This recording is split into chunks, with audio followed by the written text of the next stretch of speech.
Another episode here of Getting There with Gaz. A fun episode on the way as always. A new episode because we finally get to talk to a coach. And when I set up this podcast, I thought, all right, one of the number one coaches I want to talk to is back in my hometown in central New York. We played some hoops together. It's another jailhouse basketball guest. The league becomes more and more legendary with this. I know who you are. Our visual side can see who you are. But on the audio side, introduce yourself and tell us where you grew up. Who are you? What's going on, guys? I am Tucci. I grew up here in central New York, from Lincourt, New York. If you guys don't know what that is, it's a small town right in the north side of Syracuse. We had some cross paths, not too long ago, playing some hoops together. The Lincourt, the district actually goes to the Solvay High School, where obviously you are from and what you came from. So had a lot of mutual friends, a lot of, great, experiences together. So I'm also the varsity basketball coach over at FM. And I've been here for the past 3 years. So just great to be here and thankful for having me on. Yeah, we are going to get to that journey of how you ended up there. Let's start way at the beginning, though. Tell us what your dream job was as a kid, 6, 7, 8 years old. What did you want to be when you grew up? And was that dream job the same dream job you had when you ended up turning 18, senior in high school? Yeah, so I've always wanted to be a coach. I always had that thought in my mind that I would always be a better coach than player. I was actually probably a bigger baseball player growing up. Had some size, was able to, hit a couple home runs here and there. So I think I strive to that a little bit more. But I've always loved basketball. Basketball is my number one, love of the game. My grandfather was a local coach around, the Syracuse, Lincourt area. Fun fact about that, he's actually the only coach who has brought Lincourt Little League to a District 8 championship. So, if you're Whoa. familiar with Lincourt, you know that. And he's actually inducted to the Lincourt Hall of Fame. So it's Hey. it was definitely a great pipeline, there, and just always had an interest in it. Was able to pick up some things, later in my college career that, I always had an interest in, and it really just sparked the journey from there. So let's talk about that college career. You're 18. You have the opportunity to play at the NCAA level. Where did you go to high school again, for those who aren't familiar with that? And then why did you decide on that certain college to play at the next level? Yeah, so I actually went to Bishop Grimes High School and then transferred late over to Hanover High School. So had a little touch of both, which is awesome. Very great experiences who I think, really helped me shape into what was going on today. Really, in college, I didn't actually play sports. I actually just, really went into coaching and just trying to, dive into it. I went to MCC, which is a community college out in Rochester. They actually have a sports management program. So, got into that early, saved myself a few bucks there, going that route, and then went to SUNY Brockport from there, and continued my education. And then after that, I was able to gain, my senior year, probably like a student, you would almost classify it as like a student assistant position with the SUNY Brockport team. So that really was, the start of the journey, just putting your head down and just, really going after it. The reason I asked about the playing level, because that seems like a big rarity in your field. That usually what happens, it's the athlete at the college level might stay on as a graduate assistant, might stay on to a staff he was with before, and then got the opportunity to begin coaching. You're saying you're a student, you want to be a coach, you got to find your foot in the door, you got to find that first job. How does it happen? How do you get that first opening where your goal is to be a coach, you're taking a different path than other coaches are taking? How do you get to end up being on the sidelines as an assistant or a student for the first time in your coaching career? Well, honestly, every coach's path is different, whether it's high school, college, whatever it is, everything's different. But, connections is the biggest thing that you would have to take away from it. The connections that you built. I'd like to say that really worked hard for SUNY Brockport, and it was able to, open up some doors for me there. Long story short, it actually, when I was done with MCC, I went to Brockport, and one of our fellow Linkcourt boys. Dan Aiello actually, went and played basketball out at Brockport. So it was a great, great experience for us to almost do it together. Opened up some doors for both of us. And that's really how I got involved with the program. And then once I got in there, just, taking it full stride, really went after it, and then when I graduated from Brockport, I just sat down with the coaches, especially assistant coach Joe Clark, who was a local from Liverpool, has been actually at Brockport for a long time now, 10 plus years it has to be. I just told them, hey, I don't want to end this. I want to continue doing what I have to do. And I reached out probably to, uh, I'd have to say around 10 to 20 local coaches around here. Just, explain who I am, resume, everything, what I'm interested in. And um, I got a response and then a good reference from Jason Leone up at Oswego State. There wasn't really a position open, but it was a position that he was willing to open the door for me to really show what I was able to do. And I'm extremely grateful for that. I actually got my master's that year as well too online at SUNY Cortland, and it's their sports management program. So I was doing my graduate school. I was also, I would say probably, more of like a part-time GA type guy for Oswego, but it just opened up a ton of doors for me. It's all about opportunity. It's all about opportunity who people give you, and once they open that door, you just got to be able to take it every single day and do the best job you can. The hustle is incredible here because I hear about Cortland, I hear about Oswego, and again, just for comparison to other paths, usually if you're at one school, you might get your master's at that school. That's how it works out with the certain staff. You're telling me you're taking classes at Cortland, you're working at Oswego, you had Brockport connections. See, that's the thing. You're making these connections at different schools and everything else. So you're taking that master's program at Cortland, you're working at Oswego. You mentioned that the position really wasn't an open position, but it was more of an invitation to help with the staff. Take us through what a day in the life was like for you with that first opportunity at Oswego. What were your job assignments and responsibilities there?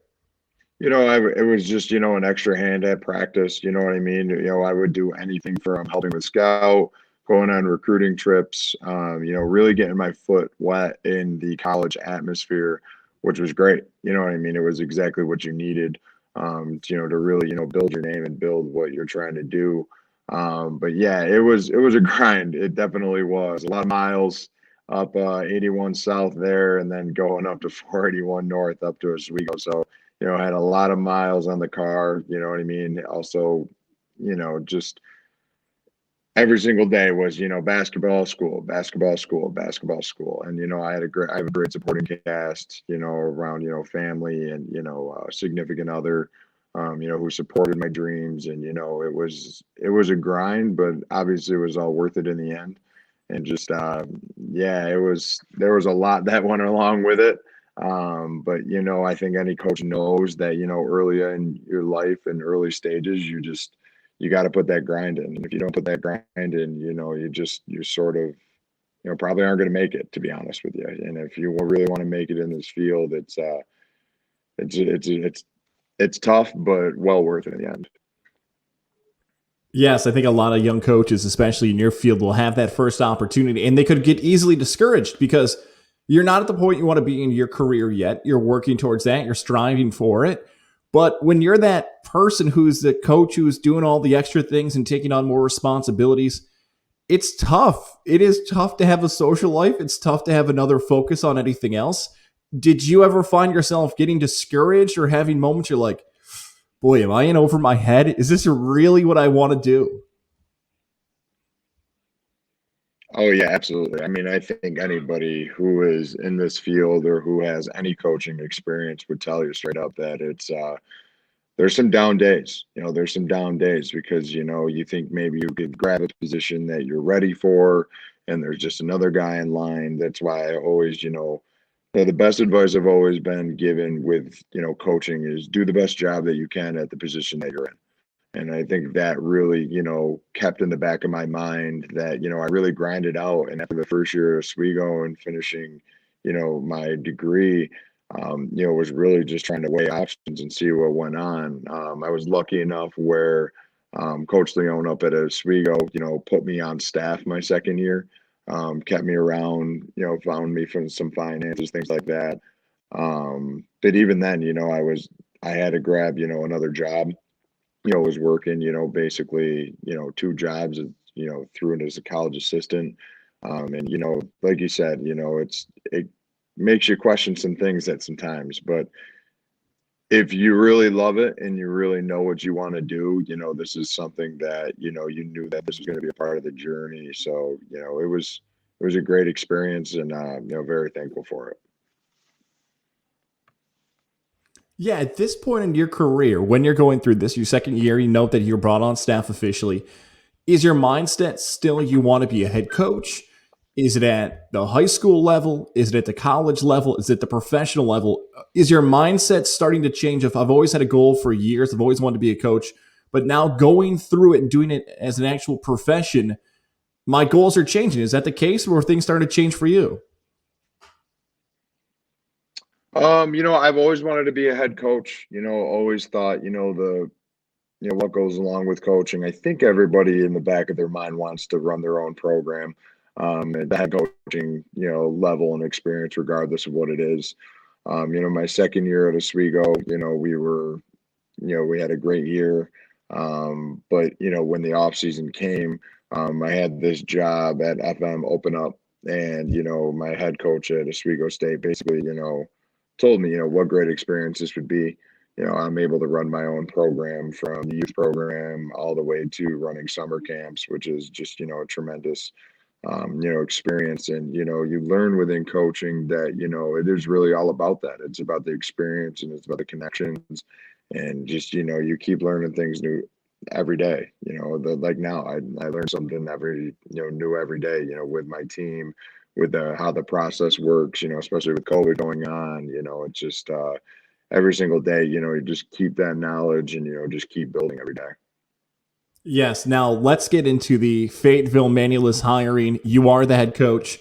I always give people a forewarning here that because it is your current employer, I'll let you answer as much as you want and as little as you want because you technically still work for them. But let's just start with the interview process. You are in your mid 20s. You're getting a call. For those who are listening in the capital region, for those who are listening in other parts of upstate New York, Fayetteville-Manlius is a pretty significantly big school in the central New York area. It plays at the AA level. It's a nice area, really good sports programs and everything else. So take us through that. Who calls you? What happens? Go through the interview process, not just the interview process itself, but your emotions when you're going through this at such a young age in your coaching career. Yeah, I mean, I'm not going to sit here and tell you that I wasn't extremely, I wouldn't say shocked that, it happened so quick, but, I really put in a grind and I really built connections with a lot of people. There was coaches here previously who had a lot of success, but the program was, not as strong as it had been in previous years. I think they were looking for somebody here who had a lot of energy and was young and could, really relate to the players and, really try to build the program back where it could have been, multiple years ago. But, I'm pretty sure I just got referenced through the basketball community around here. My first call was actually from Jason Leone, who basically told me about this position opening and he thought I would be a great fit for it. Told me to put my resume in, and I even just put my resume in, just thinking, hey, what great experience would it be to just interview for a head coaching job? Just learning about what it is. I laugh to this day because in the interview there were some coworkers that I have here who were in my interview, and I didn't even know who they were. Just, they're asking you questions around those lines. And you don't even really, understand, what their significant role is around here. For an example, the soccer coach, who has just won their 500th. He just won his 500th game this year, which obviously is, a great accomplishment. But, he was in the interview process and, he tells me, oh, like you really impressed me through this in the interview process. And I was just like, oh my goodness, I didn't even realize, who the people were there in front of me. But just staying positive and, then athletic director Scott Sugar over here at FM, gave me the call and offered the job, and, sat down with my significant other and basically just, put everything on the table and realized, hey, I think this could be the start of, where I want to build my career. So, it was a team that didn't have a lot of expectations, but it was a team in a program that you could tell was, worthy enough to put the time into. And I think that's, really important when it comes to that because, I have kids who I brought up as, sophomores and freshmen, my first year here that are still with me till this day. So, we keep building, and it's just, it's been a very humbling experience. But at the same time, I think, I was deserving of a shot to show what I have. And, I'm very thankful that I am. It could have easily happened where something along the lines of, okay, he's a coach in his mid-20s, and maybe he'll start off at a smaller school than FM. Maybe he'll go to a Class C or Class D school, work his way up, and then he'll get to a AA school in 3 to 4 years. That could be a path. It could be a path of, he's a former college coach, maybe at the Division III level as a head coach. He's no longer there. He gets an opportunity to go back to high school. There's a bunch of different paths he could have taken. This is so rare that you go from the college sidelines to interviewing with a massive school in the central New York area, and you get the job. I don't even know if you've thought about this. When you get the job when you're 25 years old, are you significantly the youngest coach in the varsity level at Section 3 at that point? And this is what, 2017? Yeah, I was 25 when I got the job, which, is young, but at the same time, it was a great, there's a little bit of fate that comes into it. I think any coach can really admit to that as well, too. A little bit of luck, a little bit of fate, when it comes to those things. And yeah, it's a AA school here. We play in the highest, basically, for people who don't know, we play in the highest division that New York has to offer. Besides when you start going to, New York City and prep school areas and around those lines, the AA is the biggest, class that you would have in New York. So yeah, it was a program I felt more that would just needed that young energy. It needed that coach who was willing to really put in the time and the work to show what they're really all about. And, you know, like I said, some fate intertwines with everything, which I'm not sure who else, applied for this, but I think, what this program was looking for and what I was bringing to the table was the fit that made it all happen. Let's go through the first practice and the first game as a head coach, because I think the practice and the game are very similar. Because how are you feeling? Nervous? Excited? Did you screw up? Did you think, all right, what I just did today, I will never do again? Take us through the exciting time of you're finally a head coach. You achieve your dream younger than you thought, but now you're the man. You're running the show. No, yeah. I mean, the first practice that we had, I was really, if anybody who gets a first time head coaching job says they're not nervous, they're lying. They're definitely I wouldn't say so far nervous, but there's just so many things to do. There's so many things to cover, but you take those prior experiences that you had and, implement them into your own culture, and that was the number one thing that I made sure these kids knew was that the family culture and how we work from day one is the same way we're going to work till now.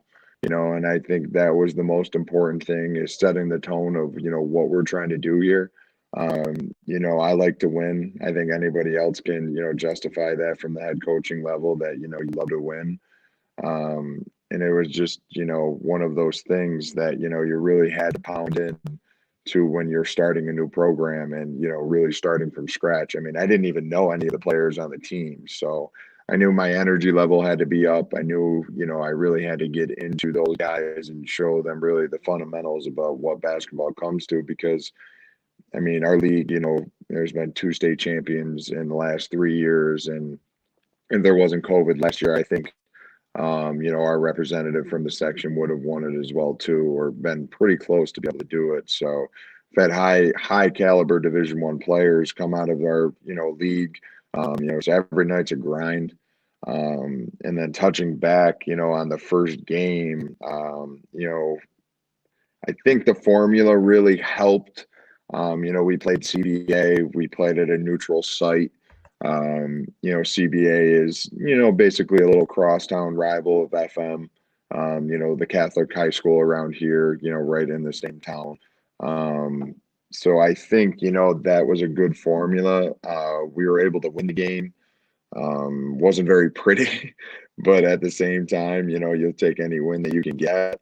Um, so I really think that, everything sort of just the kids bought in early. And I think that was just so important for them to realize that they can win games and, they can do this. And if they listen and work hard, that, this could just be a great success program and show what they're really made of.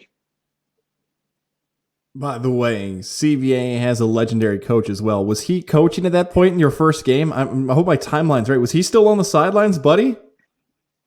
Oh yeah, Buddy was there. Buddy's still he is a mentor of mine. So short story, I guess, is that Buddy's assistant Ed Leone is the uncle of Jason at Oswego State. So Okay. it was a little, intertwined, I guess you can say, coaching tree there. But I really look up to Buddy, every day.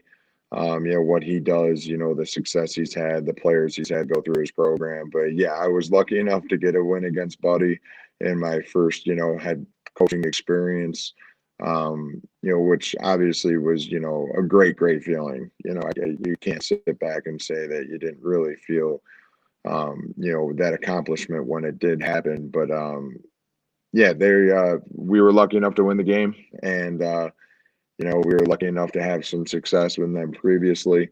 But yeah, Buddy has been there and he still does a great job, and I look up to him every single day.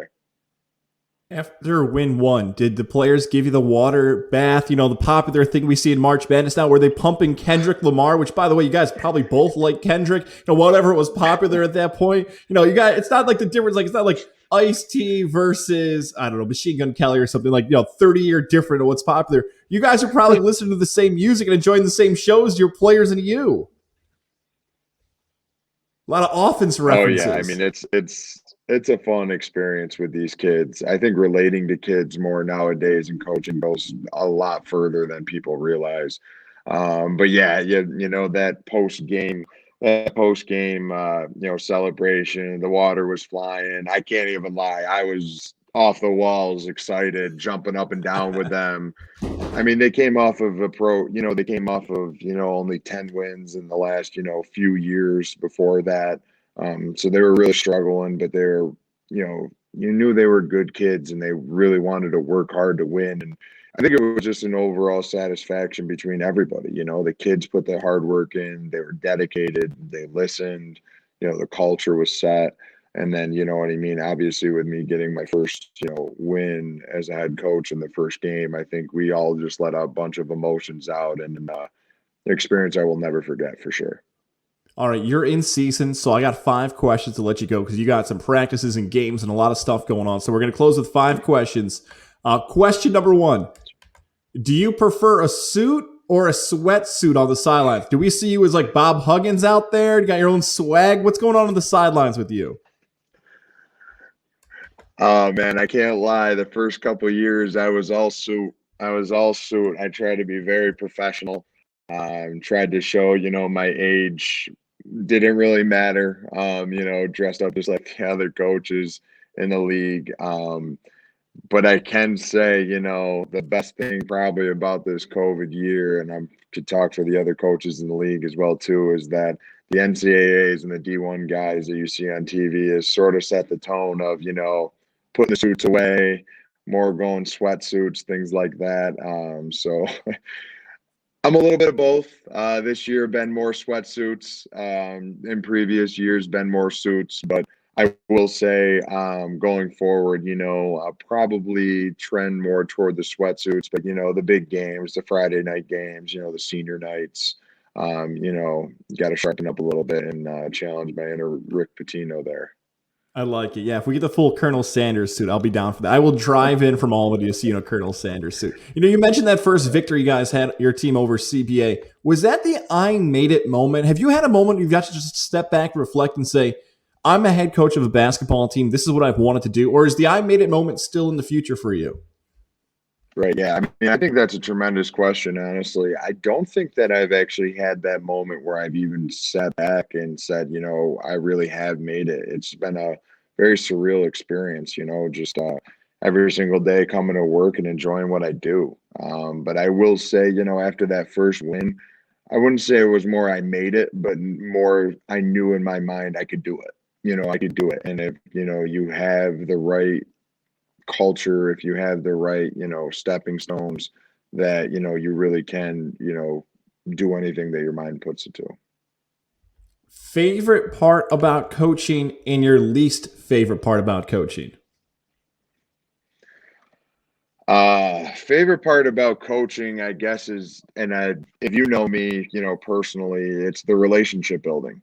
I think that maybe was my best, attribute coming in and, to this program, but also, at the college level, just learning new families and, being able to, really talk and know what goes on behind the scenes.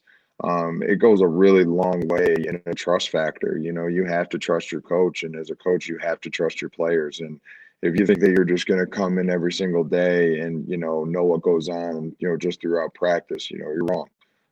You got to remember as well too. These are kids. They go through a lot of things in their lives. Home. Girls. It's a whole experience that you really be able to help them through. And somebody who grew up in the north side of Syracuse, I've had humbling experiences that I've been really able to help them with. And just knowing them past basketball, that we still have that relationship, having players text you after big wins, and having players come back to games. I mean, that's really definitely my favorite part about coaching, is just that relationship building. And man, I'm not even sure there's the least favorite part, but you know, after a tough loss, there could be some late nights. There could definitely be some late nights, which you sort of got to take in, together, because hey, you're not going to fix anything, but it's just keep building, going forward. But I love everything that I do every day, especially about where I'm at and who I'm doing it with. I've been very blessed.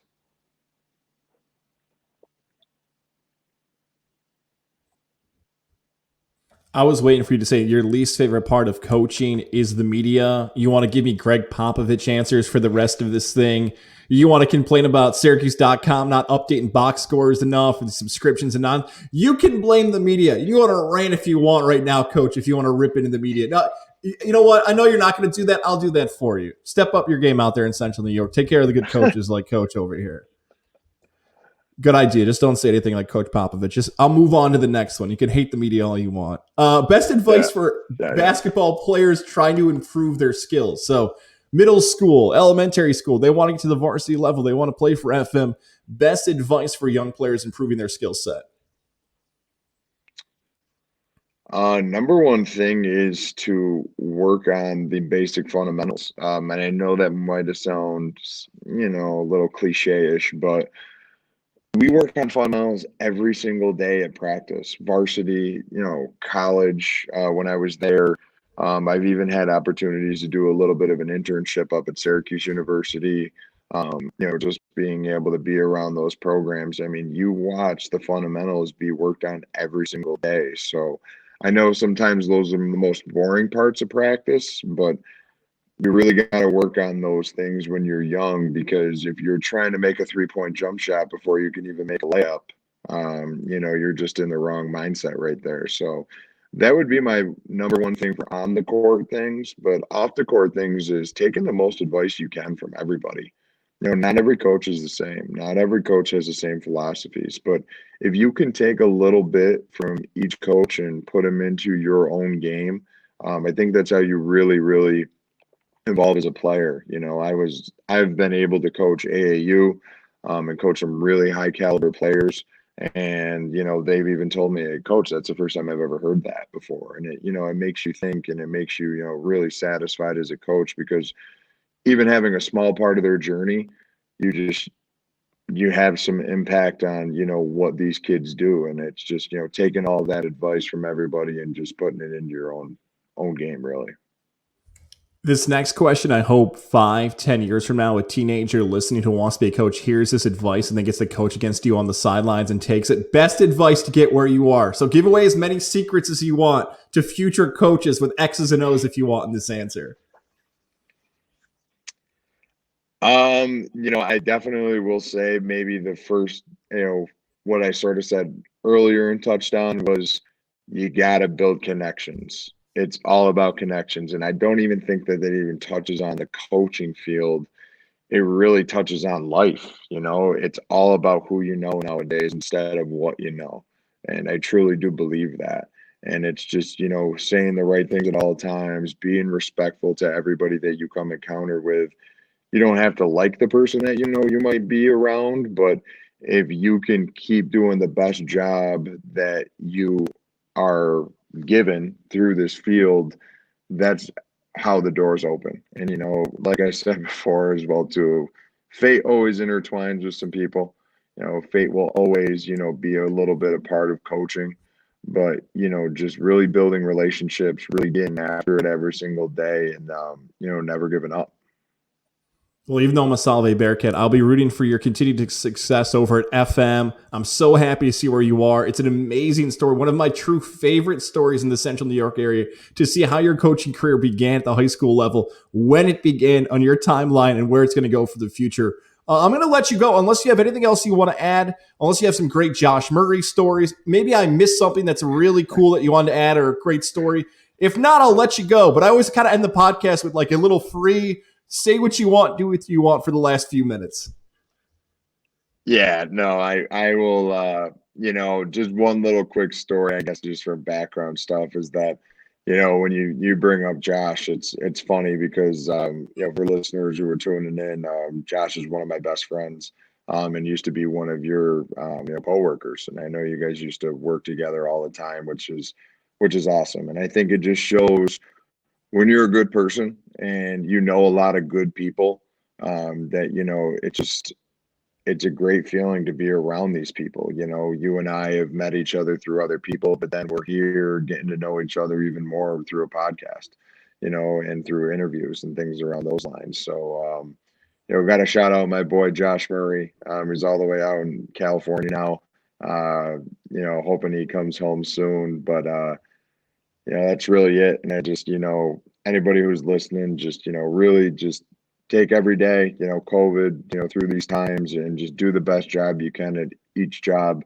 If that's school, if that's a test, if it's homework, if it's, your everyday life, just put every effort that you have into it. And, the sky's the limit for you. Well, in the future, I'm going to have Josh back on the podcast. We're going to be talking some NBA stuff. He's a big Laker fan, so if you don't like his takes, you can start leaving him a message. I know what I'm talking about when it comes to basketball, Josh. All right? I'm a coach. I know what I'm doing. And who knows? Maybe we can get him on a flight, and one of the FM games, him and I can be in the crowd getting on you. What are you doing, coach? We'll have some fun with that and all that. So that will be my goal, hopefully, in a few months, to come see you guys play, and I'll bring Josh with me. That sound good? Awesome, man. I would love that. Awesome. Would love for you to be, keep being a part of our program. We appreciate all the support. The one thing Josh and I actually do agree on is I'm a big LeBron guy and he's a big Laker guy. So we finally have found, a part together that we can root for. But, it's a humbling experience, and, having the support from people like you, it just means everything. So, we appreciate it. I appreciate it. And just hope continued success on your end as well, too. Thank you, Coach. Appreciate it. We'll be talking again soon. Best of luck for the upcoming future and everything else. Hopefully we'll talk again soon. Thanks, guys. Appreciate it. Thanks for having me.